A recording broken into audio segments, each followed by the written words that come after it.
Para makahingi ng tulong sa labas ng Leyte, marami na ang lumilisan kahit pa mahiwalay sa pamilya.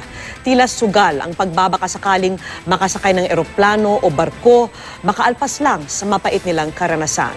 Saksi sina Susan Enriquez, Sherry Antores at June Veneracion.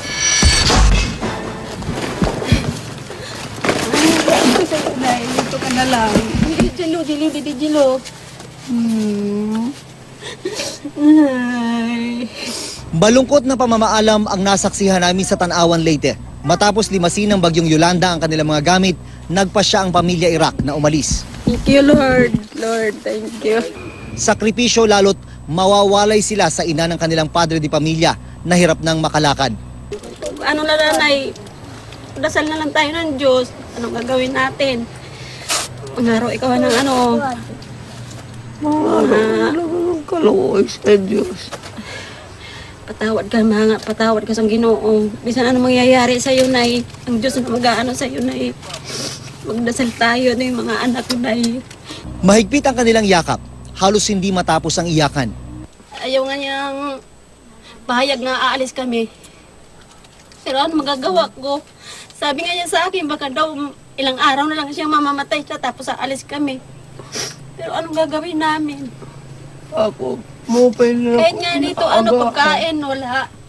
Kahit tubig, nahirapan kami. Sumasakit yung tiyanan ng apo ko. Bago magpaalam, humiling si Lola Pastora, mangga, pangtawid gutom. Isang hiling na baon ng pamilya ni Lilian. Umaasang sa muli nilang pagkikita, dala nila ito. Nang makakita kami ng nagtitinda ng mangga sa di kalayuan, naalala namin ang hiling ni Lola. Kaya kami na mismo ang bumili ng mangga at hinatid kay Lola na kasama na ang mister.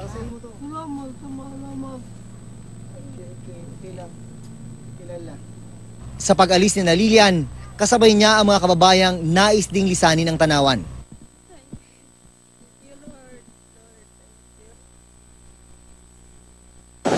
Marami rin sa Tacloban ang desperadong lisanin ng lugar.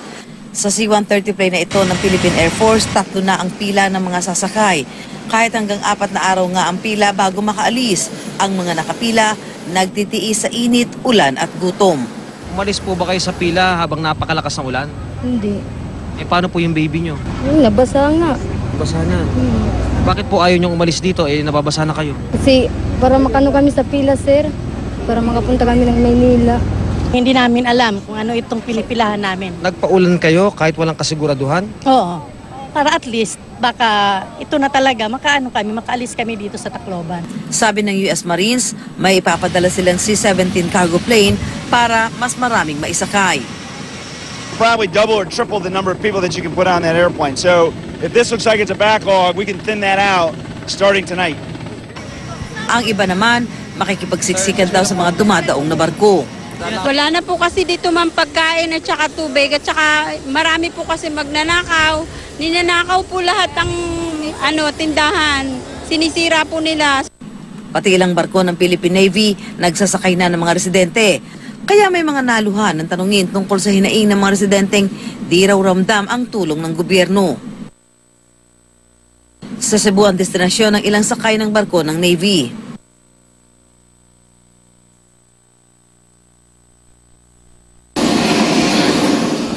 Mahigit 1,000 taga-Leyte ang ibinyahe ng C-130 plane ng Air Force pa Maynila. Isa sa kanila ang 7 buwang buntis na si Geraldine na mag-isang bumiyahe. Salamat. Gutom, walang pagkain talaga. Nakabalik ka pa doon. Parang hindi na, parang... Dito sa may tent area sa Villamor Air Base, dumidiretso yung mga isinasakay na evacuee ng Philippine Air Force mula doon sa Leyte. Pagdating nila dito sa Villamor Air Base, diretso dito para i-check yung kanilang medical condition. Iba-iba yung edad na nandito, iba-iba rin yung estado sa buhay. Pero yung kwento ng paghihirap na dinanas nila, bunsod ng bagyong Yolanda, iisa lang. Lumuwas din sa Maynila ang magkakaanak na ito. Mahirap ng pagkain doon. At saka, paggabi, maraming ang nag-aakyat bahay. Mula Villamor, sinamahan namin sila sa bahay ng kanilang kaanak sa Cubao.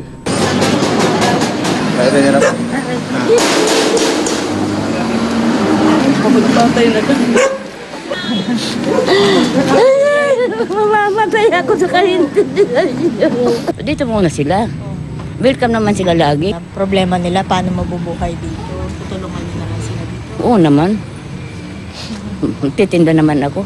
Iisa lang ang nais ngayon ng mga residenteng umalis sa kanilang bayang Binagyo, ang bumangon mula sa delubyo.